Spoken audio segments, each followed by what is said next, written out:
home salary is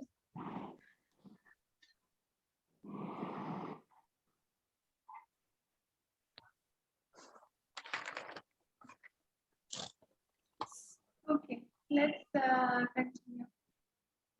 Internet went off.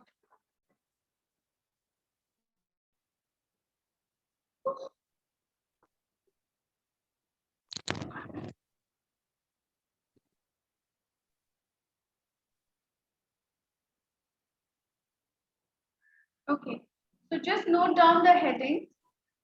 Okay, so that at least it goes in your head. What are the different kinds of appraisal review methods? Okay, at least it'll register in your head.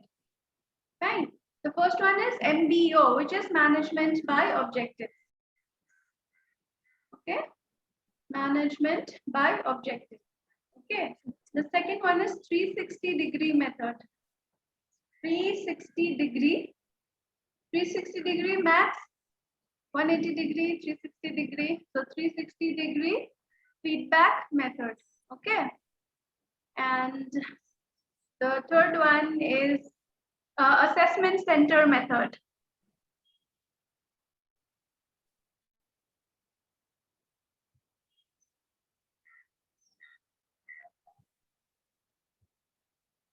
Okay, fourth one is BARS, B-A-R-S, BARS.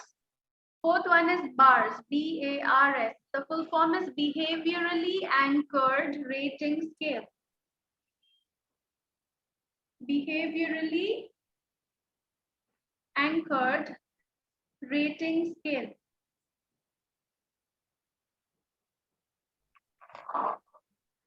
Okay, fifth one is psychological appraisals.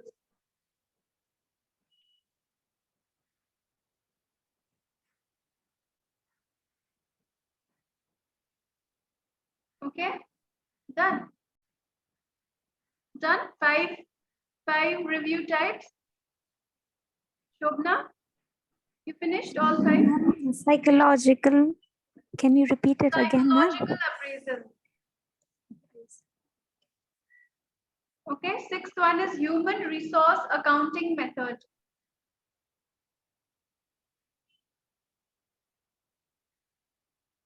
Human resource accounting method. So these are the most commonly used review methods.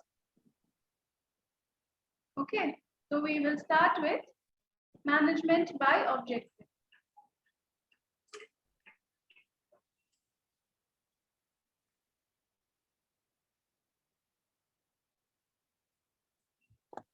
The screen is visible? yes. Okay, so let's start with this chart, okay, which says the process flow. Okay, so here we have the employee who is being appraised. Okay, appraised, reviewed, appraised. These are the same, these have the same meaning. Okay, and he is the manager who is doing the review. Okay, he is the employee whose appraisal is being done. Okay, so in management by objectives, what happens?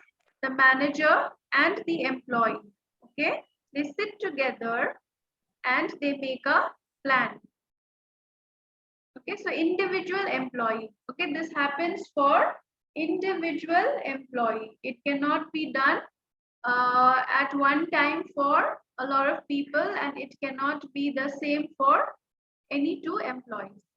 Okay, so it is done for every individual. So the manager and the employee, they sit together and they make a plan. Now, what plan do they make? They define on objectives. So the manager tells the employee that this is what you're supposed to do. This is what it is expected to do. You are expected to do. Okay, company's expectations from the employee. Then second, the manager says, he sets control points. Okay, so control points, these are the checkpoints. Okay, checkpoints on his performance, and then they define timelines. Okay, so this is the plan that they sit down and they make.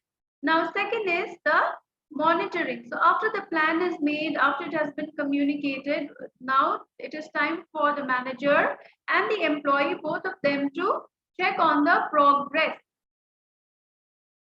Okay, like where has the person reached, how well is he doing, any other so all that. So I will discuss this in detail again. So the second phase is monitoring. Okay, and the third phase is review. So monitor happens between the final review and the plan.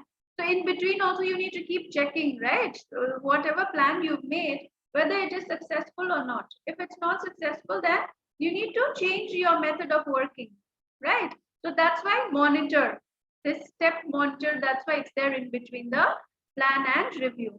So after monitoring, if in case there's any tweaking to be done in the plan, any changes to be made, it is done, and then again you progress towards achievement of your goals, and then you finally you do the review. Okay, so in the review, what happens? You collect the results. Okay, if he is doing well, then you award the ratings and then discuss the outcome. Okay, this is the feedback loop. Review is what? It is the feedback loop between the manager and the employee. So even the employee has the right to give his feedback, right? So he says, this is good, this is not good, this is working out for me, this is not working out for me. So even the manager tells the employee what changes he needs to make in his behavior, in his way of working, and everything. So this is the feedback loop. And in management by objectives, what happens? The manager and employee, both, they are equally involved in setting objectives. Okay, that's why the term management by objectives. Okay.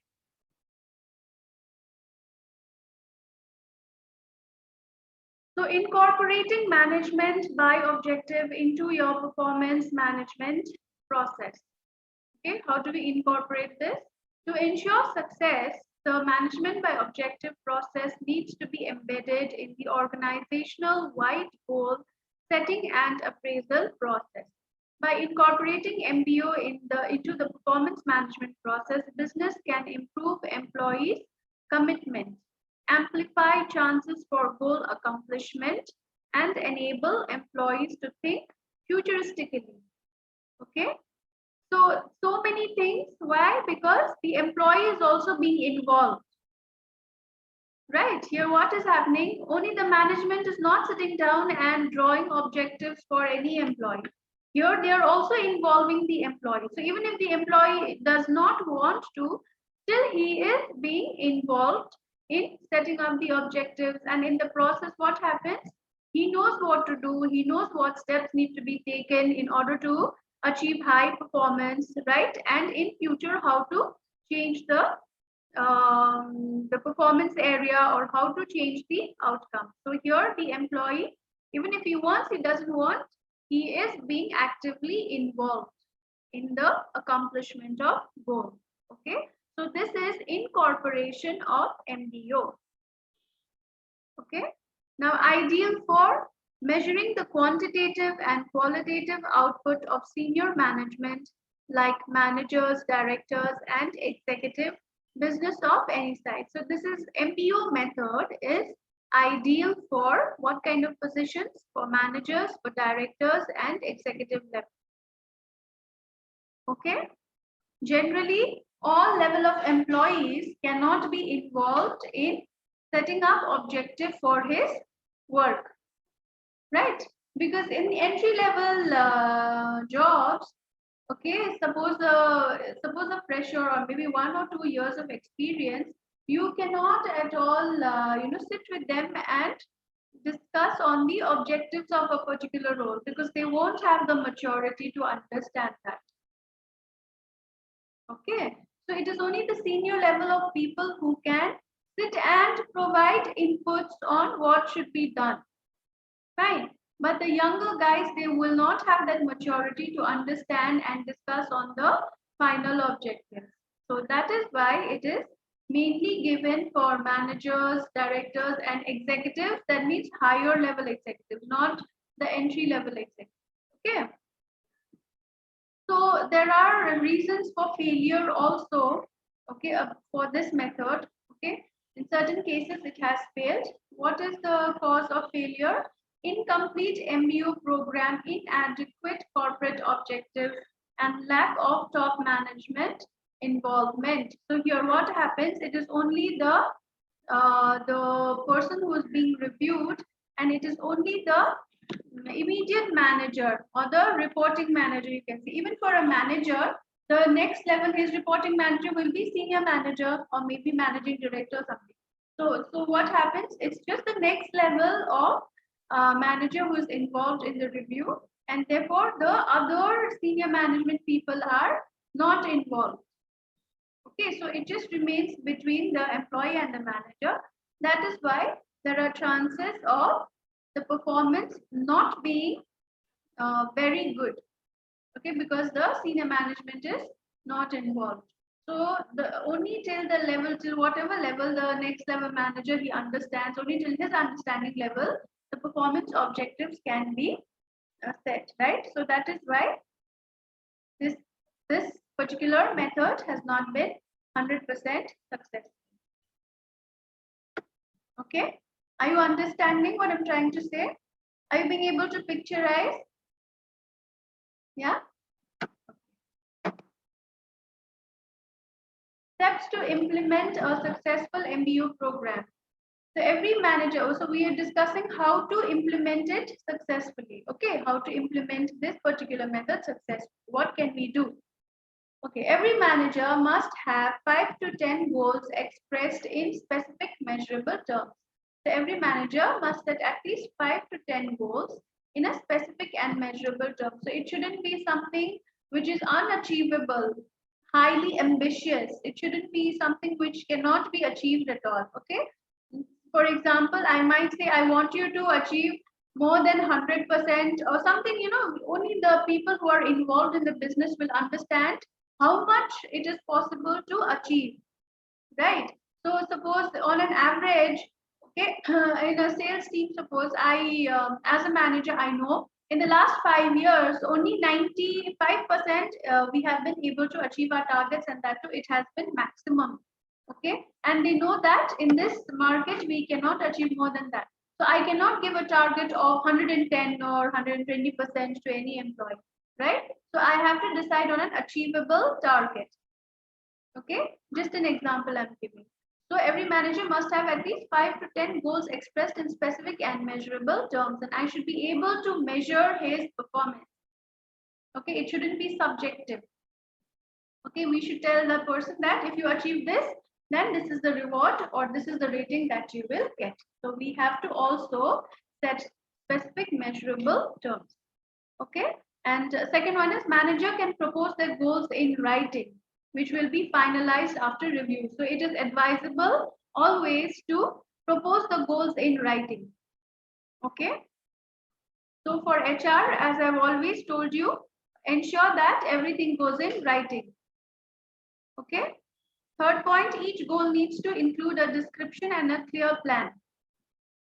Okay. Each goal needs to have a clear plan, list of tasks to accomplish it. Okay.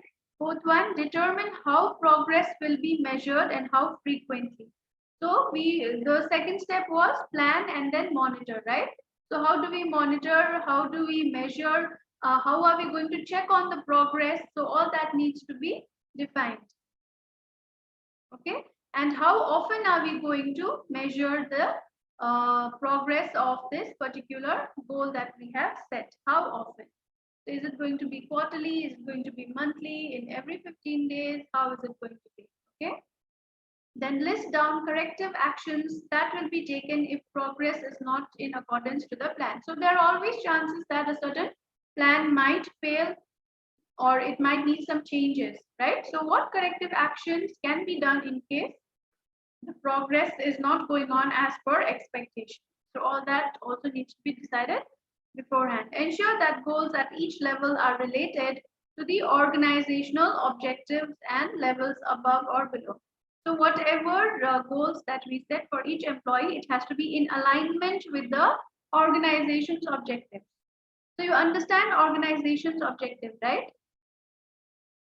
Organization's objective, they will have their own objective. Organization every year they will decide, okay, this is what we are planning for in this particular year. So when I'm setting objectives for my employees in my team, it should be in alignment with the organizational goal. Okay. Fine. So the second is 360-degree feedback. Any question you have in MBO? Just to brief, just to summarize, MBO is all about the employee and the immediate manager. Okay, so it does not involve senior manager. Both the employees and the manager is directly related or directly involved in setting the objectives. Okay, monitoring and reviewing. Okay, and the feedback there is a feedback loop between them. Okay, there needs to be a monitoring in between, so that they need to check on the progress of the particular goals that have been set. Okay, so this is the MBO method. Now, second one is 360-degree feedback. This is what? It's a multi-dimensional performance appraisal method. Multi-dimensional, what do you understand by 360-degree? What comes to your mind first when you say 360-degree?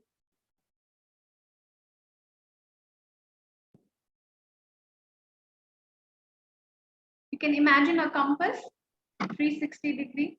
You draw a circle with a compass, right? This is the midpoint, the employee here, and everything around it. Okay, 360-degree feedback means we are taking a feedback from everyone who is directly involved or working with the employee. Okay, so it is a multi-dimensional performance appraisal method that evaluates an employee using feedback collected from the employee's circle of influence. Okay, employee circle of influence, whoever influences the performance or the work of the employee. Okay, namely managers, that is reporting managers. Who are peers? They are the teammates at the same level. Okay, customers for whom the employee is working, and the direct reports. That means people who are reporting to that particular employee under him or maybe at a level below him. Okay, so you can think of the reporting manager, peers, and left customers, and below employees if any employees reporting to him, or if not directly reporting, also maybe working with him in some manner, like if not direct reporting, also through something, or for for little work, if somebody else is also involved who is in a lower level. Okay, so you got the idea. This method will not only eliminate bias in performance reviews, but also offer a clear understanding of individuals' competence. So since we are taking feedback from almost everybody around the employee, if not everybody, so we take one or two people. Okay, reporting manager will definitely be one or two, not more than that. Peers, again, we are not going to take everybody in the team. We're going to take two, 3 people, not 3 also. Generally, it's maximum 2. Okay, customers, 1 or 2, and again below maybe 1 or 2. Okay, so since we are taking a review from everybody who's influencing his performance, we'll get a clear understanding of the individual's competency or skills, you can say. Okay, and this has 100% chance of eliminating biasness. Okay, when only the manager does the review, what happens? There's a lot of chance of being biased, right? But in this, there is no chance of being biased. Okay. So, what are the integral components of this appraisal method? There are 5 integral components. So, we spoke about 4 different dimensions who's going to appraise him, but he himself is also going to appraise him. Okay, so other than the 4, rest of the 4, self-appraisal is again one more dimension to this appraisal method, where self-appraisal means he also looks back at the performance and understands his strengths and weaknesses. Okay, If self-appraisals are performed without structured form or formal procedures, it can become lenient, fickle, and biased. So here again, they are talking about self-appraisals being recorded in paper, digitally, or however in the system,